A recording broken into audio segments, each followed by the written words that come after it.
All right, welcome to Through With Therapist Eyes. 3, 2, 1. Let's roll. We're rolling. Did I do that good? Well, you did. That's usually you. Yeah, I know. Welcome to another edition of Through a Therapist's Eyes. You are? Oh, I'm Craig Graves, man. And I'm Chris Gazdick. Welcome to another edition as we try to see the world through the lens of a real mental health and substance abuse therapist. Goal is to create emotional growth through the medium of a podcast. Being aware is not the delivery of therapy service in any way. Feedback and discussion is not only welcomed, but sought on throughatherapist'seyes.com using the podcast blog tab.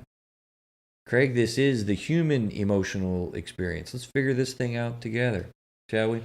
Yeah, let's do it. Amen. Yeah. Metrolina Psychotherapy is our associate sponsor. Metrolina Psychotherapy Associates is our associate sponsor. What does that even mean? I don't know. Spitting words, man. Yeah, but it's late, so we're going to forgive you. This is the latest we've recorded. It's Is it almost, really? It's almost 10 p.m. Eastern. Holy cow. Yeah. I gotta go to bed, man. Yeah, it's late. They do mental health and substance abuse therapy in Belmont, North Carolina, serving children, adolescents, adults, couples, really covering the whole lifespan, with marital counseling as well. Checking them out since July 1, 2010, working with you towards emotional growth is their tagline. Metpsych.com, METPSYCH.com, 704-461-8253. NetSmart Technologies, therapisthelper.com as well, right? It's helper.com. Helper.com. Yeah. I always say therapisthelper.com. What is up with that? Yeah, you do sometimes. I've noticed that too, but it's just helper.com. Okay. We got a link on our homepage out there to it. Cool. So we are following up. We have just, in real time, we just got done talking about abandonment, and now we're going to go towards engulfment insecurity fear, how we attach to the world. What says you? It's your fun fact time, isn't it? It is, man. It is. What makes you you? A lot of things make me me. You right? Yeah, but this fun fact, man, I recently took a course on life coaching, you know? So, Yeah, you've been talking about that. You know, human performance and seeing people succeed, man, is something that really gets me excited. And I kind of wanted to do something that might give me a little more insight on this show. I know that life coaching is not therapy, but there are some parallels, I believe. Probably some parallels, and you've done lots of different types of kind of coaching. Yeah, I've done some stuff. You've dabbled with a lot of I different- I do internet marketing, and I've taught classes at Gaston College on internet marketing and coached some small business owners on how to grow their business that way. See, I've done. He's modest, man. You've done Dan Miller stuff. I've for done. years Yeah, well, I was now, getting there. guiding people. I was getting there. If you let me You've finish. been doing this for years, man. Yeah, I've done Dan Miller's 48-day seminar for people. I've taught the Dave Ramsey Financial Peace course several times at my church, and so I get excited about stuff like that, man. I've actually got somebody I'm going to step through the stuff I learned, a client, if you will. Really? Yeah, I'm going to start with in a couple of weeks. Oh, that's awesome. Yeah, man. So I'm excited about it. You know. Good for you. Really? Yeah. Because you're good at it, Craig. I mean, I've thought for years, you know, what makes therapy effective, and we probably need to do a show on that at some point, because I've thought a lot about it and I'm passionate about it. But, you know, simply caring, really. Yeah. That's a big deal. Yeah. Right. Yeah. And you do. I'll give you the compliment. Like, you really genuinely like care about people. Well, I appreciate You know you what I saying mean? that. Yeah. Yeah, I appreciate you saying that. Yeah, I think there may be some parallels between the two things. There's definitely some differences, and I want to do a show on that too. And I've got a show on life coaching versus therapy. Oh yeah. And I've got somebody in mind. I'm going to approach somebody who's a therapist, but is now a life coach about coming on the show and talking about that topic with us. So we'll see how that goes. Maybe that'll happen in the future. But yeah, man, I'm a life coach, dude. You are. I mean, you are. You've done a lot of that in different ways, whether you realize it or not. So we're taking a different, closer look at the other side of this equation today, right? Yes. Okay. I had said I wanted to talk about one of those buttons, though. It is a topic, and I kind of wanted to kind of bring up and help our listening audience kind of understand kind of what we're doing. a lot of people are weird talking about money, right? Is that a triggering topic? Hey, pay me this or do this, or let's talk about money, because money is emotional, right? Money is emotional. Yeah, it definitely is. As a matter of fact, the financial peace stuff, man, it's one of the things I really love. Yeah. Dave's one of the trifectas of it, right? Yeah, and we're going to do a show on that too. He really deals with the emotional matters there. Yes, indeed. And I'd love to have him on the show. We need to put some time and effort to get in that, because I'd love to ask him some questions about how much, as he was doing that program development, I suspect he was very deadly aware of all that he was really tapping when it comes to the emotional content of all of that. And that's what makes that program really effective. Mm-hmm. Your budgeting ain't that hard. It's kind of dollars and cents, plus and minus, right? Right. But so what I was thinking about is we've got a donation button, audience, and we want to kind of highlight that. I do today a little bit because, we really do need support. We need our help and support to kind of build the show. We if you like the content, we really want to develop more of it. We really want to spend more time with it. I can speak for myself. I really want to be able to spend more time, effort, and energy, and need your support to be able to do that, so that we can really continue to get good guests. And I want to be really thoughtful about the show notes that we have, doing your technical stuff, man. That technical stuff costs money, doesn't it, Craig? It does. Advertising and the equipment, hosting the show. And there's a lot of stuff. We put a pretty good chunk of change into equipment. Right. Yeah. So we just really appreciate your little support, donation button. If it's $5 an episode, or $5 a month, I think you could put a donation button in there, a clicky thing you can click and just make it a continual There's thing. a button right on the website. It takes you to PayPal, which is a trusted source. $1 a month. You can do a monthly thing, or $100 a day. or a one-time shot. $100 a day would be great. $100 a day. Yeah. Yeah, it'd be awesome. I think that'd be great. Yeah, but seriously though, it's PayPal, which is a trusted source, and you can do a reoccurring or a one-time shot. And we kind of don't want to load up with hundreds of minutes of advertising stuff. I love advertising people that I really value. Yeah, Helper's been a great partner, and I believe in it. Yeah, So, yeah, you use it, so you definitely believe in it, right? Yeah, absolutely. Engulfment Insecurity Fear. How do we attach to the world? If you listen to this show, you definitely need to listen to the last show, right? Yeah. And episode 11. Episode 11 is where we introduced the concept. Mm-hmm. And then the last show, we kind of spent more time on abandonment. And now here we are talking about engulfment. But you want to listen to the friendship one and apply this to friendships? You want to listen to the parenting one, episode 15? I crumpled up through the paper. What was it? Yeah, we kind of talked about how the shows are starting to fit together in a lot of ways. A lot of the things like engulfment and abandonment will play into your marriage, into your parenting and business relationships. We talked about business a couple of times on the show, and so they're starting to kind of come together. Yeah, because I'm really excited about this. I want to apply these concepts. I'm really kind of excited. It's not a finished product at all, but I got like that article we used last time. I got a whole list of things that I've created just in when I'm in a therapy session with people. I actually pull my paper out, and I've been doing.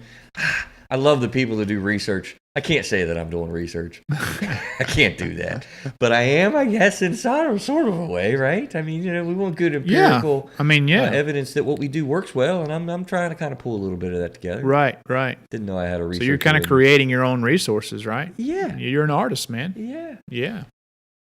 So what I thought we'd do, we looked at that guy, Bowlby. What was his first name? Oh, dear. I don't have it. Bowlby. He was the guy that followed Freud and Erickson and can't remember either. Different people. And he kind of looked a little closer at this, and we have on Very Well Mind a link that looked at the 4 different attachment styles. And I don't want to spend much time on this, Craig, but we do cover some theory stuff on this show, particularly for other therapists that are listening. It gives you something to think about for some of the theory stuff. It's important. But I tell you, I draw from a lot of different things over the years that, that I really use the whatever works theory is kind of my belief, and I'll tell people that. But it's cool to get a little bit of some of the basics, and some people are really interested in that, which is education. Part of what the show does, blowing up myths and stereotypes and providing information. So I don't want to spend a whole lot of time on this attachment styles. of attachment theory, but it's kind of interesting. It's on the link that you'll read a whole lot more. There are 4 that were identified: secure attachment characteristics, avoidant attachment characteristics, ambivalent attachment characteristics, and lastly, disorganized attachment characteristics. Now, are these characteristics specifically engulfment type? No, that's a good question. Okay, so these could go either way. These are... So what this is attachment theory has been going around since what I say last show, 18, let's just say year 723. Really? No, I'm making that up. But good. Freud was 1850, I think, something like that. Yeah. And these are the basis of the foundation on what I'm seeing and what Gottman came up with. The two. I've got a simple brain. I like to keep things simple, and we see patterns that operate from abandonment and engulfment, and we're going on engulfment today. But attachment theory, they kind of theorized and researched and looked at and identified characteristics and stuff of these 4. They came up with 4 specific attachment styles. And again, this stuff comes from the idea that your family of origin and your life experiences growing up very much drive how you see the world and whatnot. And we talked a little bit last show, right? Yeah, I'm no expert, but just about everybody that I listen to says that. Right. And I kind of tend to think the brain is like a computer program. So you program that brain, and when you're early, you get programmed, if you will. Yep. And then that kind of, you take that with you for a long time. We know that brain work has brain plasticity. Here's a plug for upcoming shows. Super excited to announce, actually, in the middle of this show, that we have Dr. Weigel who's going to join us. We're recording Wednesday next week, right? Super excited about that, man. This guy has got some really good information on a national level, where he's going to be talking about electronic screens and different issues with addiction and whatnot. But I don't think he said it, but at the conference that I was just asked, they were talking a lot about the brain. And you know what they said? This is simple. The brain is what the brain does. And that was really kind of cool because, you just said that it sticks with you. And what we now know is that when you start doing something with the brain is then adjusting to what you want it to do. If you really become highly focused on mechanics, then your brain starts seeing those spatial things in mechanics and engines, and you understand the differences there. And your hand-eye coordination gets better and better and better and better. If you really start wanting to just read, you know how to get better at reading? Read. Young folks out there. Just continue to read. Read. Yeah. Your brain gets more neuron connections in that direction. Now, why do I care about this with an engulfment show? Because again, throughout life, when you begin to develop these behaviors, they become more and more your tendencies. It doesn't have a lot to do with childhood and what your parents do, right? So this is, stuff definitely sticks with you, Craig. I'm not disagreeing, but I don't want to get off topic too bad, but let me throw this at you and see what you think in your therapist's mind, because this is one of the things that man, I didn't catch you cold one time last episode. Now you're catching me cold. Yeah, I'm going to catch you cold. And, I love it. And but this is one of the things that we talked about in that training I just went through. It's the 3 stages of belief development, and I'm not going to go through all 3 of these things, but they said from the years from birth to age 7 was the imprint period. And basically what it says is from the day we're born until the age of 7, we're like sponges that absorb everything around us. Typically, we'll accept much of what we absorb as true, especially when it comes from our parents. Unfortunately, the confusion and blind belief associated with this period can lead to the early development of trauma and other neurological problems. And then they kind of go on there, talk about some other things. And then it says really the next stage is the stage 8 to 13, which is the modeling period. And in the modeling period, the children model or copy other people. Usually their parents, but they will also model other people who they look up Peers. to or admire. Peers, Peers, whatever, somebody they admire. This phase is like trying on different sets of clothes to see how they feel, et cetera, et cetera. And then the socialization period from 13 to 21, they're strongly influenced by their peers. And you can see that when teenagers kind of bond together, I think. And I think I can see some of those kind of things myself. Yeah. During this phase, they often group together with like-minded others. Cliques. Kind of like that kind of deal. So the 3 stages of the belief development. So if this is true, then that imprint period from the ages of 0 to 7, and then basically the modeling period, sounds like to me that would be where most of those beliefs and how you see the world are. Abandonment or engulfment. Yeah. Yeah. So what do you think about that? Is that kind of on par with? I think so. There's definitely significance there. So you're catching me cold, and my immediate reaction: how am I doing with this thing? Right? I've heard a science fact. Probably came from a psychologist somewhere in my travels. What percentage of your personality development do you think? Well, let me. I asked it wrong. I did that wrong. At what age, Craig, do you think? Like 90% of your personality development is developed by? Say that again. Oh, yeah, I know. I screwed that all up. At what age is 90% of your personality developed by? I don't know for sure, but it seems like I've heard it's in that period. Go 0 to 3 or 4 or something like that. Okay, yeah, right? you did pretty good. Yeah, you're right. Then they're hitting it. They said 2. From age 0 to 2, 90% of your personality is developed. Wow. I mean, that blew me away many years ago. I was like, man, really? Like, wow. Dang. Wow. Dang, that's a lot. But I'm not sure how much genetics play into that whole thing. But there's times, man, when I'm like, my God, I'm my dad. Right. I act just like him. Right. It's sometimes, not all the time. There's truth there. There's absolutely truth there. We look alike for a reason. Yeah. Why wouldn't you think that our emotions inside operate similarly? Right. Absolutely. But what I'm saying is, I don't know if that's genetics or if that's me just being around my dad when I was a kid and learning from him. Nature, nurture. Yeah. Age-old question. Right. Yeah. And I think it's both. And I think the thing that I'm highlighting here, though, is we now know a little bit more about the brain, and the brain has plasticity. Neuroplasticity is very, very real. You don't have very good skills at reading, young man, young girl. Well, you know what? Start reading. You start reading 5 books a month in a relatively short period of time. We now know through imaging when your brain will develop growth. Major neurotransmitter and neurological connections. Yeah. That's the growth mindset versus what's the other thing? You know the concept? I do not. God, the growth mindset versus the fixed mindset.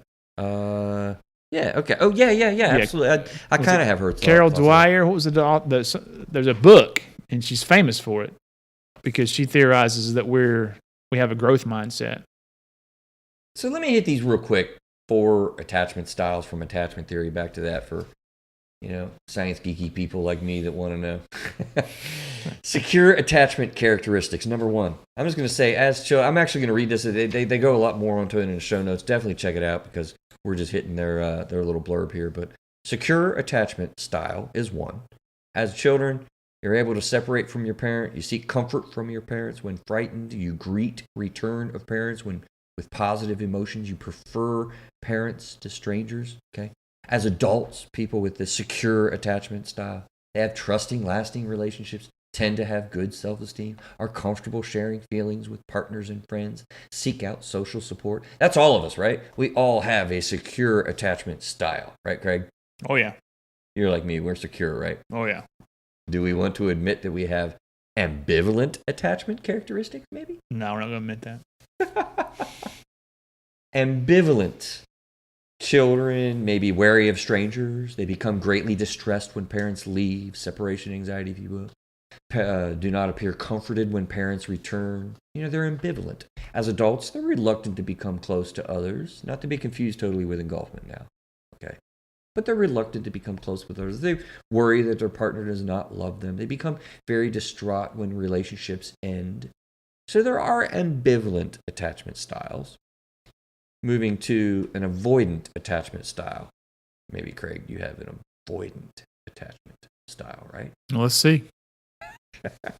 He'll never admit it, people, but that's all right. Avoidant attachment styles, they purport, they may avoid parents as kids. They don't seek much contact or comfort from parents. They show little or no preference for parents over strangers. As adults, they may have problems with intimacy, invest little emotion in social and romantic relationships, unwilling or unable to share thoughts or feelings. There's definitely people that are avoidant. That's not me, dude. Good. I'm glad. You are secure. Lastly, disorganized attachment styles, right? Weird disorganization in their attachments. At age 1, show a mixture of avoidant and resistant behavior, may seem dazed, confused, or apprehensive. And then at age 6, they may take on a parental role, actually, or some children may act as a caregiver towards the parent, even. It's very disorganized. So I don't want to spend much time on that, but it's cool to kind of just think through, like, these are some of the deep theory-based stuff that we operate from that, they have their place. They absolutely make sense, and there's some things that we work with. A lot of therapists out there will work specifically with reactive attachment disorder and things like that. They're very significant realities, but particularly for us, I want to stay on the day-to-day functions and the deeper, simplistic level of abandonment and engulfment, how it really goes day to day. And I think you made a great point last time. You know, it doesn't matter at this point. Yeah. You got to deal with it, Yeah. And you really can't, at this point, it's all theory, and what we just talked about, you have brothers and sisters who grow up different than each other, who are raised in the same environment by the same parents. So, Absolutely. I mean, a lot of this stuff may not hold any water at all, What was it? The Dr. Stafford in the sleep episode. I loved it. Yeah. Yeah, he's a friend of the show. Yeah. Hey, Dr. Stafford, I hope you're doing well these days, man. Haven't talked to you in a while. I need to come see him and learn about sleep. Absolutely. We need some sleep right now. Right. How are we doing on time anyway? So, I had a thought and lost it. What'd you say? We were talking about how the same kid, the brother and sister, can be raised in the same environment, same parents, and still be completely different kids. Yeah, and these attachment styles, they are theory, but I think the point that I wanted to make is Dr. Stafford kind of said, in medical school, he was told, right? Like, everything we're learning now probably is going to be proved wrong in 50 years. Yeah. There's definitely some truth to that, but the theory stuff is applicable in your world, and that's why we have professionals, to deal with this stuff. They study this stuff, and they're trained in it. So it really has efficacy. These attachment styles are cool, but like you said, the point going back, where are we at now? Where are we moving to? Let's focus on that. That's what I really jump into in therapy sessions in my office. Yeah. And and you're right? And if we can't change, then what are we doing here? And part of that growth versus fixed mindset thing we talked about earlier was the fact that people can grow. Their brains are plastic, if you want. Is that the right term? Plasticity. Yes, they have plasticity. So you can change. There's things you can do to get better. Absolutely. Or to be different, if you will. Mm-hmm. Absolutely. We're trying to get in a place where we can self-soothe, we can manage these intense hurt space feelings inside and get going, solving problems and working together and having healthy relationships. That's what it's really all about. Right. That's why I'm so excited about this. Having healthy relationships with your spouse, people want that, Craig. They want that. Yeah. They feel so desperate when they're in these painful, hurt spaces. And I see that in my office. People they're hurting. And we want to be able to manage these relationships. We want to be able to get along with our teenage kids. And we get into panics and states of despair and distress. When there's a lot of skin in the game, this stuff is intense with abandonment and engulfment. When there's not as much skin in the game, they're still very active in patterns and whatnot, though. Mm-hmm. Right? So shall we jump in a little bit to engulfment specifically, huh? Yeah. Handout, I got it on board right quick, man. We don't even have to push pause button like we did last week. Aren't you impressed? Good. I'm glad you prepared this time. You see, he's still trying to blame it on me. I was not prepared. How about that? I will tell you. I There you go. failed completely. I emailed it to you, but I don't know what I did with it. I seriously, right now, I'm still like, I think it's probably still on my couch at the office. You know, I like the fact that you are taking ownership of the issue. do I that think all the time, yeah. in order to recover, you have to take ownership, right? So there man. you go. I screwed up. All right. Here are these statements. It's the same thing as the last episode, but I'll hit it again because it is so valuable. I hear this stuff coming off the page. Set 1 and set 2. These are kind of orientations that you go with. Yeah. And I like that we're kind of doing the same thing because I tell you what, you got to review this stuff and begin understanding it. Doesn't happen on the first pop. That's why I said the exact same handout will be in the show notes this time as well, I believe. Yeah. Right? Yeah. Because I pull this. Listen, Craig, you know how many handouts I got in my office? A lot. You know how many I use? How many? Not many anymore. Really? Yeah. I don't. Because I've found the ones that I do, I guess I've kind of whittled through the ones that I really have come across over the years, and I've got a few. The one on grief and loss and bereavement. What else do I pull out? This one I pull out all the time. Yeah. All the time. Okay? So set 1 and set 2, you'll hear these come off the page. You heard me say last week. They come out in arguments. You'll actually hear these exact words in my therapy session and a marital counseling session. Set 1, I can't count on you. You're not there for me. Gotta put my spectacles on, man. That was a joke. I can't count on you. You're not there for me. I feel all alone. I fear that you're going to leave me. Seems like what I need isn't important to you. Seems like what I want isn't important to you. Listen, hear yourself seeing those things? It's a dead giveaway. Hear yourself thinking those things? Yeah, it's a dead giveaway. Hear somebody saying those things? Like, yeah, come on. Set 2, ready? I fear that if I get too close, you're going to criticize me. I fear you. Hey, you're going to control me. You just want to control everything. Feel like I need my space. Feel like I could lose myself in this thing. This whole relationship. Feel like you're far more in control of the relationship or trying to get more control of the relationship. I feel overwhelmed by your needs. I feel overwhelmed by all your reactivity. You're way too emotional, man. Set 1, set 2. You know? Mm-hmm. It's powerful, man. I think I got this actually from. No, I know I got it from Jeff Shook. I don't know if he created this or not. Love you, Jeff, man. Hate that we lost that guy to retirement. Yeah. He's a friend of the show. Yeah, he was good. He may have created this. I don't know. Honestly, I don't even know where it came from. But I pull this out all the time, and I'm so grateful that he gave it to me. Because these are a set of phrases or thoughts that orient you to what you have to fear. They orient you to what you're looking out for. Your amygdala is scanning for anything like this stuff. And when it sees something, when it identifies something, it ain't a thought. It is powerful drive. You are going to kill something, or you are going to run from something. And that's going back to our 10,000 years ago when Yes. we were running from tigers in the jungle, right? Primal limbic system. Yeah. I think it goes way back in the... It's what makes... It's what helped our species survive. Yeah. You Yeah. know? You know, last time we talked about this, and I said it seems like it's pretty obvious what category you fall into, and you said not always. And maybe that example we went through where you kind of flipped back and forth on some of the questions I was asking you Mm-hmm. was pointing that out, why it's hard sometimes. But why is it hard to tell sometimes who's what? I mean, did we answer that question last time?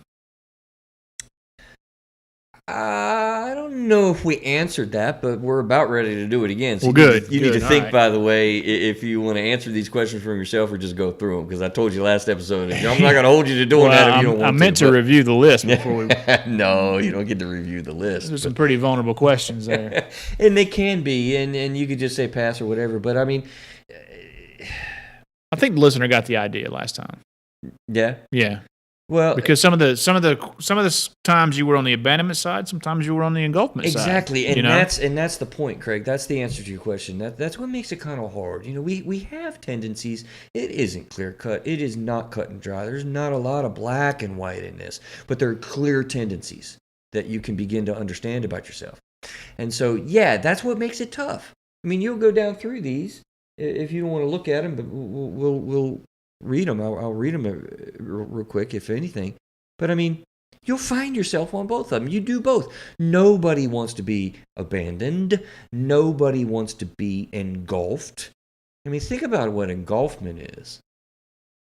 Can you vocalize what engulfment really entails? Engulfed by flames? Based on our conversations, Yeah. I think I can. Go. In doing the shows, you feel like you're going to be engulfed by the person, by the relationship, and you need space. You feel smothered. Like you're not a person anymore. Like the other person is controlling you and dictating you, and you're a puppet on a string. Puppet. Yeah, you're in charge. Yeah. I don't even control myself. Right. That's scary. Yeah, engulfment's like a big wave, and you're standing on the beach, and the tidal wave's coming over you. Whoa. Oof. Like it will, if you don't have your skin shaking right there, holy cow. Yeah, run. Yeah, I mean, absolutely. Get out of Dodge. It is scary. Aliens come in and control your mind. I mean, which is interesting. I think we've kind of well established. We kind of fall on the abandonment side of it. I don't really fear those things. I don't want that by any measure. But, I'd be curious with you, Craig. I mean, do you really trip out with somebody controlling you or kind of, being on edge? I mean, does that really trip you out? Somebody, being in charge of you and whatnot? I don't want it, but does it freak you out? Yeah, I don't want to be controlled and somebody be in charge. I'm not sure if I freak out over it, but you think it's going to happen? No. Right. No. I don't either. No. Right? Yeah. Do you think you're going to be left or alone or not important in the abandonment stuff? That'll trip me out. Yeah. I'll be like, whoa. Yeah. Yeah. If I'm being honest, I've felt those feelings before. Yeah. But I've also felt engulfment feelings. Right. I'm like, I got to get away from this person. Right. This thing, man. I can't do squat. I got to get out of here. Right. And so again, everyone has fears of abandonment. Everyone has fears of engulfment. You did a good job of describing, kind of what engulfment is. But you have a strong lean. You've got clear tendencies if you begin to become aware of yourself and kind of what's going on. Yeah, I got an idea, Craig. What? We'll come back to this article. You decide how you want to go with it. I'll read them or ask you as we go through. Let's just read them and see what they say. Yeah. Let's take a break for our sponsor. Okay. Helper.com. Not to be confused with therapisthelper.com, right? I got it right that time? Yeah. If you've ever heard Chris say therapist helper, it's just helper. NetSmart Technologies with their engulfing in a good way technology help. They surround you. They don't engulf you. They don't abandon you. They definitely don't abandon you with tech support, man. Their tech support is awesome. They will not leave you in a lurch. They're there to help you, to guide you, to help you through whatever you're struggling with. I've been on the phone with them. They're a calming voice, and they don't take over your system. They don't take over what you want. As a matter of fact, that electronic remittance advice we're doing, man, they answered my questions and was like, look, you got things that you do, you got ways that you go about it for you. We don't want to change that. We just want to come alongside you and make it easier. And I tell you what, they absolutely have. I enjoyed the crap out of it. And DW is like quick, man. She's way ahead of me on billing and getting our money in and programming it into the system. And it's awesome. Good stuff. Good. Where are they at? Helper.com. Helper.com. And back to the show. Yeah. So, engulfment. It is, where are we at? So we want to go to that article, I guess, right? Get specific about some of these daily behaviors and, what's going on. So you said this is a resource you still use, right? Yes. Yeah, okay. Well, no, this one right here is what I've created. Okay, but you use it. Because you said you had a lot of handouts, but you didn't use most of them anymore. Oh yeah, no, the handout that we looked at before I use constantly. This one I'm probably gonna start. Yeah, I'm actually. Excuse me, Craig. I decided probably about a month or two ago to begin doing this because I thought, I need to start listing my own things that I see in correlation to the many people that come through my therapy office and have these tendencies. And I loved that article. That we went through. I mean, when I found that, I was like, man, figuring this whole thing out. Gottman's stuff was a little bit new to me, and abandonment. I didn't even know what engulfment was. What is the word? I looked it up in the dictionary. Truthfully, And so I found that article, and I thought that article's amazing. So about a month ago, I decided to throw these things together and begin thinking about it and pondering, how does this operate day to day in different types of relationships and stuff. So that is the genesis of what these are. So think about it. Are you the first one or the second one? The first one is procrastinate versus beat a problem to death. I'm definitely going to beat it to death. I'm not going to put it off. I'm in the middle on that one, probably. Yeah? Yeah. Avoid issues or acknowledge and solve issues. I'm one to solve the crap out of stuff. Yeah. I like to solve issues too. Cut time close or be late. Or be a time Nazi. I'm dropping in on the Nazi, man. It drives me nuts when we're late for church. I'm like, oh. I like to be on time, but I wouldn't say I'm a time Nazi. Nobody's a time Nazi ever. Shut down versus give up. I've created the phrase, give up the chase. Do you tend to shut down when stuff's going on? Or do you just, man, I've tried and I give up? I don't know if I'm either one of those. Mm-hmm. People please, struggle to say no, or people please, run around trying to please. Yeah, I'm probably more of a people pleaser. Everyone is. Yeah, but I'll say yes to I have a problem overcommitting. Run around trying to please. I have a problem overcommitting, Don't tell me what to do, ask me. Yeah, ask me. Tell me what to do, I'll do it. Yeah, no, ask me. Yeah, and I'm ready to, tell me what to do, man. I'm ready to jump at it. Receive or deny romance moments, or plan or set up romance moments. Plan or set them up. Yep. Observe or talk. Anybody who knows me knows where I'm landing. Yeah, I'm a talker. Yeah. Yeah, me too. Gonna sit back and think about it and observe it. Let's talk. Yeah. Receiving encouragements work, or receiving compliments work. Ooh. Right? I'm a compliment guy. It builds me up, and I love it. I kind of like encouragement. Yeah. And by the way, we'll have this, I think, on show notes. And this is not a complete thing. I'm thinking through it and working through it and doing all this. So please don't hold me crazy to anything. Somebody who's like a mad EFT expert out there. Well-timed thoughts expressed versus expressed thoughts all the time. Well-timed thoughts. Mm-hmm. Meditate about emotions or ask about emotions. Meditate about emotions. Feeling forced is bad. Feeling left out is bad. They're equally, left out. They're equal. They equally suck, I think. Right, they do. In some regards, they do. Feeling invited is good. Feeling informed is good. I think feeling invited, I would say. Being informed, okay. Commitments are uncomfortable. Seeing commitments as comfort. Some people trip out like, we're going to make a commitment. I'm not sure. Or, hey, I feel really excited about commitment. That's nice. We now know what to expect. Probably the first one. All right. Want something and hope for it. Want something and push for it. Push for it. Right. So, by the way, we're going through these quick, and the thing that you really want to do, if you pull this, pull this out, really sit down with a couple minutes on each one of them, and we're blowing through this, right? Yeah. And it's hard. So are we done? Or we're not done yet. Yeah. Where am I at so far? You keeping track? Not really. Oh, come on, man. All right, we'll set what you up. What kind of therapist are you? We'll set you up with a full survey in a little bit, man. I'll develop a survey and we'll get it empirically researched and get you going. Honestly, let me check in with you as we're going down through these. Is it easy or is it hard to kind of see which one is which? It's taking me some thought. Yeah.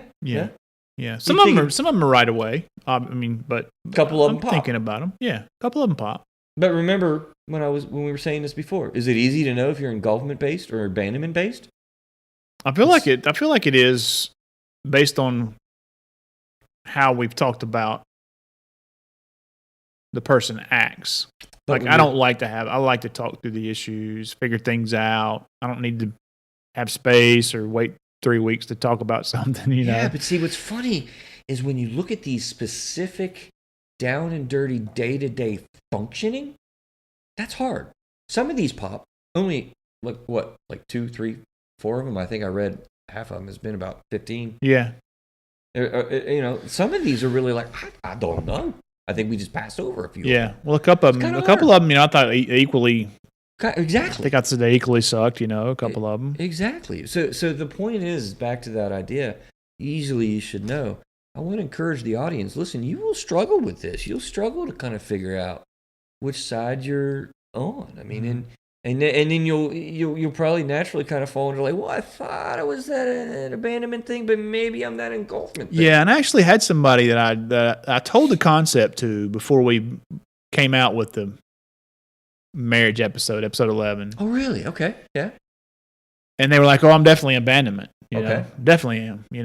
But after they heard the show, they was like, I'm on the other side. Yeah. So their mind got changed after they heard some more details about what you were talking about.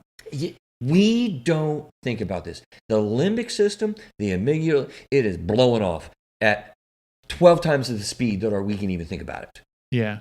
Now you think about that. We're trying to be logical right here and looking at this, but our amygdala already 12 times faster has fired off into the fight or flight. So that's hard. So when you go down through these and look at these handouts and stuff, take some time. Hey, I got a great idea. Why don't you go seek a professional and talk about it with a therapist, right? Yeah, I happen to know one. Right, I know. Right? Yeah.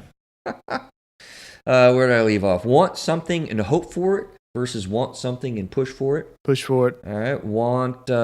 Hey, there's a typo. Wand something. W-A-N-D. You made a typo? Say it ain't so. It is so. Say it ain't so. I screwed up again. Want something but create internal barriers. Want something and blame others for not having it. Ooh, that's an ugly one. Yeah, that's a difficult one. I don't blame anybody for. You might think, but I'm sure, What was the first one? Want something and create internal barriers versus want something and blame others for not having it? I don't know. I mean, how do you know you're creating an internal barrier? You don't, right? Maybe necessarily until you really think about it. I'm definitely not doing the other one, blaming somebody for not having it. Patience versus persistence. Are you a patient person? That depends on the situation. Are you a persistent person? Resistant of help or more accepting of help? I'm probably more accepting of it. Right. I want you to let me care for myself versus I want you to care about me. I want you to care about me, probably. Right. Sex, why bother? Or I wish you'd ask. Sex, why not? Or I wish you'd initiate more. Right? I'll just leave that one alone, right, Craig? Yeah. Open and waits for friends or try and engage friends. Probably more open and waits. I mean, when you said that you purposely went out looking for friends on the Friends episode, that was the first time I'd ever even thought about that concept. Interesting, but not making friends. We're just saying, open and waiting for them to talk and call and whatnot, right? Okay. Yeah. Or try and engage and reach out. Probably try and engage and reach out, I would say. And see what's interesting real quick right there. If we stop on one and think about one and really examine one, it could switch in your thought that quick. Yeah, I think I misunderstood what it was. Tough. But yeah, this is tough. I see what you're saying. Hold it all in versus let it all out. Probably let it all out. Right. Hold my feelings to myself. Wear my heart on my sleeve. I probably wear my emotions on my sleeve. And that's a pretty strong one. I mean, that pops, I think, pretty regularly for people. You either trying to hold it in, and that's the goal, or it just kind of comes out on your sleeve, and you just, I think that's a pretty good one. Problems work themselves out, or I'm a problem solver. I'm definitely a problem solver. And I think that's another one of those ones. It's like, that's pretty clear. Yeah, I'm a problem solver. Need to push forward more, or I need to sit back more. Probably need to push forward more, I'm thinking. Okay. Versus sitting back and you need to kind of chill. Yeah, I don't know, man. That's a tough one, too, for me. Okay. Let it happen or make it happen. Make it happen. Right. Laid back but seems cold and mysterious versus edgy but's easy to read. Maybe a little bit of both, I think. That's a tough one to really honestly look at, isn't it? Laid back but seems cold or mysterious, hard to figure out versus edgy. Yeah, I'm a little bit... You can read it easily. I'm a little standoffish until I get to know somebody. Mm-hmm. So somebody may think I'm an arrogant or, an ass or something when I'm just not comfortable yet. But when I'm comfortable with somebody, you normally know how I'm feeling. I'm kind of not going to tell you, not tell, versus I'm just going to leave stuff out. Say that again? I'm not going to tell, not tell, versus just leave it out. Maybe leave it out. Sit back in parenting versus I'm going to lay down the law. I'm going to lay down the law, There baby. you go, really? Jonathan, you listening? Oh, Jonathan, he's a tough dude, man. Those are just some thoughts, and it's funny. And maybe if we have time, I don't know where we're at on time, but we look at some of those and kind of examine it a little closer. How can it really apply? But it seems easy. Do you fear abandonment? Do you fear engulfment? Do you still think it's that easy? I think it's kind of hard to see. What are your tendencies in parenting? Parenting? What are your tendencies in business boardrooms? What are your... Is it possible to be different in different types of relationships? I mean, when you're in an intimate relationship with your significant other, or maybe you're an abandonment person, but when you're in a boardroom, you're an engulfment guy. I mean, is that a possibility there? Interesting and awesome question. I have a strong lean to really clearly believe, and I'd be really curious. We should get John Gottman on this show, man. Wouldn't that be cool? I don't know if that's possible. I need to reach out. We need time to research these guys. Anyway, I'm curious what they would say, because I don't know what the originators of some of this would say. And I've not really heard them say that. Hey, somebody email in. Therapists out there that are aware of emotion-focused therapy, what would John or Julie Gottman say? I've never heard the question put to them. Can you switch sides in situations? I really believe not. I really believe you have the strong tendencies, the strong patterns in life, that you're having traits of both, but you've got the tendencies. And if you've got the tendencies, remember, it's loudest when you got most skin in the game, closer relationships. This is more angsting, more scary. Yeah, with other people that you don't have much skin in the game, maybe at work, or your neighbors that you don't know that well. Yeah, you're not going to have that much impact. You might move all around.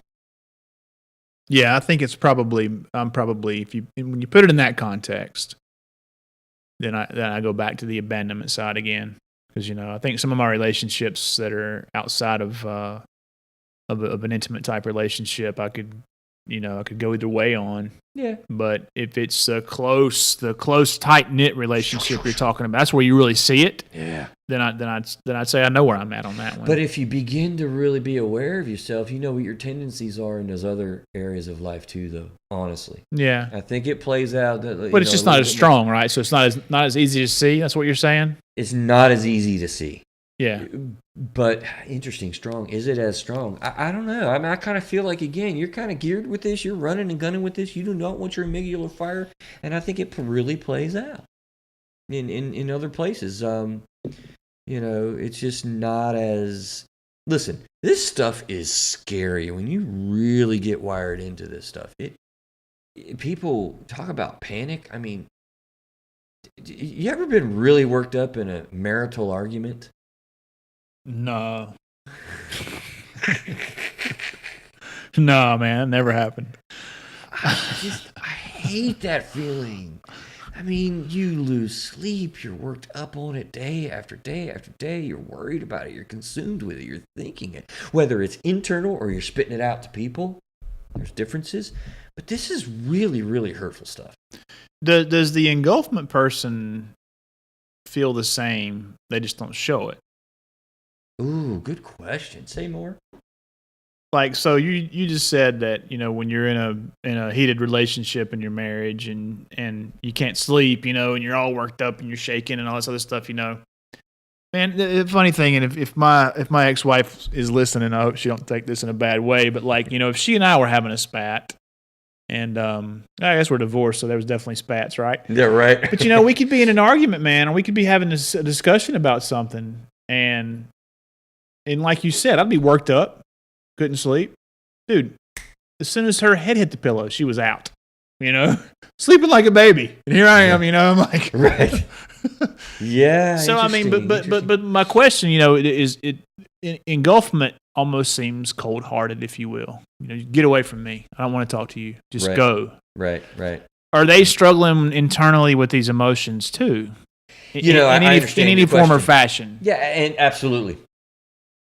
Human beings, listen, Fear is fear. Hurt is hurt. Happy is happy. We put these names on things. What are the 4 primary colors of emotions? Happy, mad, sad, glad. That's what we're trying to figure out. Am I happy? Am I mad? Am I sad? Or am I glad? Do you know how many words we have to describe emotion? A lot. How many can you list off? That's an interesting show and psychological study in and of itself. We all feel all these things. As a matter of fact, the engulfment perspective, you're too emotional. You're too sensitive. You got too much going on. Every moment of every single day, every human being is feeling an emotion. Now, I'll make that statement. Every single moment, I'll say it again. Every single moment of every single day, every human being is experiencing emotion. We are just that. We're creatures, even when we're dreaming, that have this system in our brain operating. If you really don't think you feel anything, you're really pretty numb. Well, numb is a description of emotion, isn't it? Yeah. Yeah. It is. Or if you're sort of bland, or you're blunted. Yeah. You're stunned. Yeah. It's you're right. I mean, ask how do you feel? Oh, I feel good. I feel happy. I'm happy, Things are going. Oh man, it's been a bad day. Right. Oh, I'm afraid or whatever. Oh, we're all just experiencing feelings and emotions all the time. Nobody's any more sensitive or any more emotional or less emotional than the other. Yeah. Now, how do we cope with it? All right, now you're on a totally different plane. Right. And I assume you're getting ready to move into that. Yeah, we need to. Let me ask a question real quick. It seems like on the marriage show, you talked about how most couples in marriages and in relationships were either one or the other. Right. Did you say that? So it's hard to find 2 engulfment people together. It's hard to find 2 abandonment people together. Am I remembering that right? You are, just to refresh, right. An overwhelming majority of the time, I feel like saying an overwhelming. I'd be curious what the Gottmans would say, or Sue Johnson, who does a lot of work with emotion-focused therapy as well. I think they would say the majority is, a pursue-withdraw pattern, followed kind of second by a pursue pattern. Maybe I need to cover that, right? Review, right? Engulfment tends to be withdrawal. Abandonment tends to be pursue. Yeah. So it's usually a pursue-withdraw pattern. One person pursues and tries to be close. The other one pulls back and develops space. And so you have the pursue-withdrawal pattern. That's an overwhelming majority of the time. My word, overwhelming. I think my word. Anyway, the pursue pattern is kind of second, and more rare is the withdrawal. But they all happen. They're all possibilities. Yeah. Yeah. Okay. Does that cover that right? I'm glad you brought that up. Yeah, I think so. I was just going to maybe say, is it like an opposites attract kind of deal? Yeah. I think so. Yeah. I think so. And in a really healthy relationship, when you get in some good space and you kind of love each other and you're tolerant of each other and you're patient with each other and you're kind and you're supportive and you're encouraging and you're involving, you're close, but you have distance. You get some balance with this stuff. Dude, when you're balanced, you're really going at it and you're helping the other person kind of, get through and deal with what they're not really good at. An engulfment person is really helping the abandonment person to kind of chill out. Look, honey, chill out, honey. You don't need to be that worked up with, little Johnny. He's just trying to deal with this little homework thing. Calm down. The abandonment person is really helping the engulfment person by saying, look, we got to deal with this. We can't leave this set any longer. That makes sense, right? Yeah. It makes sense to us, it's right? a balance. I guess you're right. It's a balance, And when you get out of balance, generally you're in trouble. You want homeostasis is a cool word. Interesting. Right? So yeah, I think opposites do attract. Yeah, we How do we deal with these engulfment, these cold-hearted people? Hate mail will start flowing immediately. These cold-hearted bastards. The first one is let the other know that you're triggered at the moment. Take responsibility for how you're feeling. We talked about that last show. Yeah. Listen to the last show to get these first 3. We're going to breeze through because we got to go to bed, Craig. Breathe. Take a moment. Decrease your heart rate first. 3, acknowledge the other. to the other person, the clumsiness that you feel and the weird feelings that you have of the current emotion. But here's the three. Let's spend a minute on these challenges. So from an engulfment perspective specifically, you want to challenge yourself to say no when you mean no and say yes when you mean yes. I think that's a big engulfment challenge that I see. Mean what you say and say what you mean. That's hard. It's hard for everyone. So are engulfment, are they less likely to do that? I think so. I think so. There'll be a tendency to, remember that one, people pleasing by not being able to say no very well versus people pleasing by trying to run around and please. Mm-hmm. I think that's a pretty strong line of delineation. Delineation? Did I say that right? Anyway, like engulfment people will very much, just not really want to say no and lay it down and put it out there. Abandonment people are probably very much going to want to just run around trying to please people. Let me just, because it's making, I think, so yeah, saying no when you mean no and yes when you mean yes, that's really, really hard to let somebody know what you're really thinking, what you really mean. It's just easier, I'll tell you what you want to hear. Just shut up. Just shut up. Let's stop talking. Yes, just shut up. It's fine. That's what you want to hear. I'm with you now. Yeah, I see what you're saying now. So say no when you mean no, and yes when you mean yes. Really challenge yourself. Listen, one of the hardest things when you're feeling any kind of insecurity? Genuine, open honesty for anyone. That's hard. Mm-hmm. Honesty, that's hard. Letting somebody know what's really in your head. Is that like vulnerability kind of deal? Vulnerability. Yeah. Yeah. Second one, challenge yourself to stay with a conversation even when you want to stop. Just a little longer. Just stay with it. Keep talking. Ask another question or make another statement. That's a hard challenge. A lot of times, Craig, you and I are abandonment people. I think we will just talk for hours. If we were allowed to. Just right. Go on and on and on and on, Yeah. Short is best in their mind. Let's just, Dave Ramsey, that's why I think he knew what he was talking about. Remember what he has with his, in Financial Peace, he's got budget rules. Yeah. Budget meeting rules. The budget Nazi and the nerd. Yeah. Or the free spirit and the nerd. Free spirit and the nerd, Yeah. Right? What's one of the budget meeting rules? Maximum 15 minutes. Yeah. You remember him saying that? Yeah. I'm like, all right, man. Yeah. No, we got to go for an hour on this. Yeah.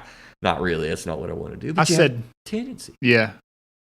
I said budget Nazi. That's what my wife called me when we were doing the Dave Ramsey thing. So nice. You know which one I am, right? Right. I'm definitely the nerd. The nerd. He really needs to rename that, man. I do not like admitting that I'm a nerd. You're a nerd, dude. I am. Sorry, bud. Challenge. Truth hurts.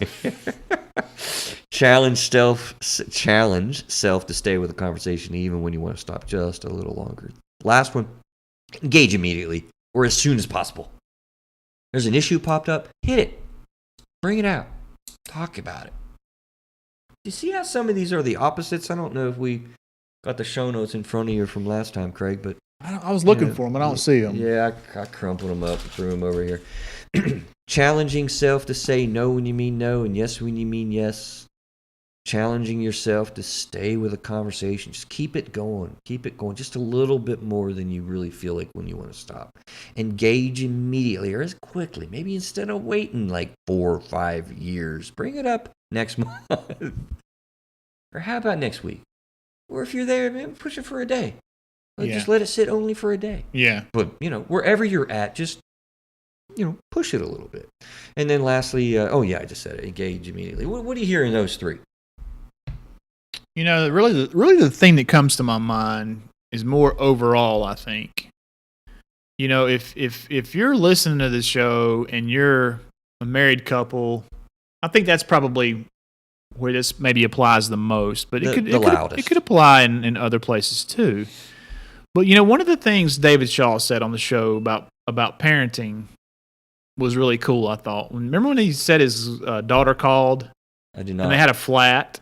and the fiance was crying. Yeah. She said, "Oh, I can't stand this," and he's like, "You got to love everything about this person, right?" Oh man, that was powerful. Yeah, I thought that was really a powerful thing for me to hear, and for really anybody to hear. I think if you're paying attention, but if you have if you love the person, right, you have to love everything about them. Mm-hmm. And if I'm an engulfment person and you're talking my ear off, have some compassion, because that's just how that's how his tendencies are. If you're the abandonment person and the other one is the engulfment person and they need space, then keep that in mind and maybe try to meet each other's needs. But then, like you said, maybe meet in the middle. If you're the engulfment guy, don't wait 2 weeks to talk about the problem. Yeah. But if you're the abandonment person, you don't have to talk right now. Yeah. Let the person have some space. Chill out. And then meet in the middle somewhere to talk about the issue. And like you said, let your yes be yes and your no be no, and chill out. You love this person. And this is just how they're wired. It's not an excuse, but I love what you're doing. Work together to overcome. I love what you're doing, yeah. Right? Keep it going. Yeah, absolutely. Yeah, absolutely, man. You really speak the truth there. That's the truth. Value the differences. Don't fear the differences. Yeah, because it sounds like those differences are good things in other areas. Absolutely. When you're raising the kids, or when you're doing the budget, or planning a vacation, whatever. You're happy that person is a talker and a resolver, and you're happy the other person's more laid back and like, oh, okay, so it works itself out. Listen, audience, value the differences. Do not fear the differences. That's probably a statement to really highlight and wrap up on, because you think about this, Craig. You don't want people to think like you. You want people to think differently so that you can really get into a better headspace.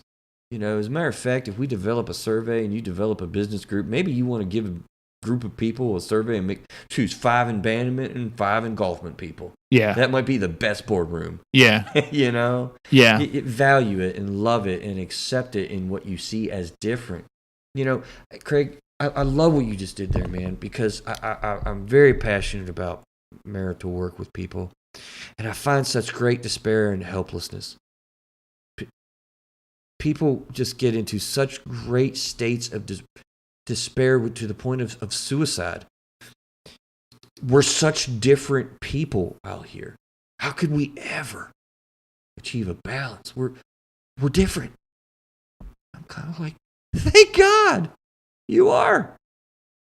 Thank goodness that you can have more than one perspective amongst 2 people. Yeah. Thank you for that. Yeah, I'm a firm believer that our differences make us better. I think it's made us a better country, and I think we've lost sight of a lot of that these days with the division we have going on. But I think our differences and diversity is our strongest point. Very, very true. I agree. Sum us up. Take us out of here. Where are we going next? I'm going to tell you that at the end. I'm very excited about it. I mentioned that guy's name. We'll hit it again. Cool, man. I'm excited about this coming up thing, too. Find out more about us on throughatherapistdies.com, folks. Done some website updates out there. I hope they look good. What else we got going on? Chris talked about they can donate $100 a day now. Donate absolutely, man. You can do a reoccurring donation now on the website. Sign up for the email list, folks. The Life Balance Questionnaire. I'm going to attach a link to that resource on the email list.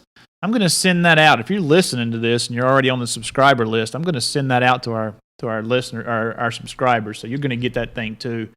But sign up for the email list. Chris and I are going to we're putting together some live events and things like that, and our email list is really going to be the surest way for us to communicate with you. So please sign up. If you're enjoying our show, we'd love to have a 5-star review on iTunes or your favorite podcast platform, Stitcher or whatever that thing is, and subscribe, because that'll help us get the word out to others about mental health and mental health issues, and that is our goal. If we haven't announced it already, we're having a book giveaway. We've got some signed copies of Stephanie Fast's book, She Is Mine. And we're going to be giving those away to 10 subscribers or 10 listeners. Yes, sir. 10 lucky listeners are going to get a signed copy of Stephanie's book. And if you must read. Yeah, it's a must read. If you hadn't heard that show yet, go listen to that buy the show. book. Don't wait on us. Go buy it. Yeah, well, that's a good idea too. Go buy the book, and you can find it on Amazon or Barnes and Noble or wherever you buy books. If we give you one, you can give it to your friend. There you go. And through therapisteyes.com, you can also find links to our Facebook and Instagram. Love to have you out there too. Chris, what's next, bud? We have Dr. Wiggle that is going to join us, man. And, we've talked about addiction on this show. And I haven't changed my view. But how's this for a teaser? And I'm not going to tell you anything more about it until we talk about it on the show. You're going to talk about social media addiction. All right. My view on addiction moved. Okay. I'm just going to say moved. I'm interested to hear. I've been meaning to go out and Google is social media addictive and see what kind of research I could do to maybe see what I could find. We're going to get into it, man. Sweet. It's good stuff, man. Really. So Dr. Wiggle, he's a social media guy? He is. He's all about, he was part of the panel at a conference I was recently at talking about really some very highly concerning things about kids and social media. We covered it, Craig, on our show, and they took a little bit of a different angle. I think we took a good angle on the way that we covered it, but he actually had, again, this is a teaser, right? The panel really had a big idea that I hadn't really considered really prior to that day, and that's where I moved. So that was interesting. Cool. All cool. Right. I'm looking forward to this one. We'll see you guys next week. Have a great week. Keep your air conditioners working out there. It's getting hotter, isn't it? It is indeed. 94 here tomorrow, I believe. Take care.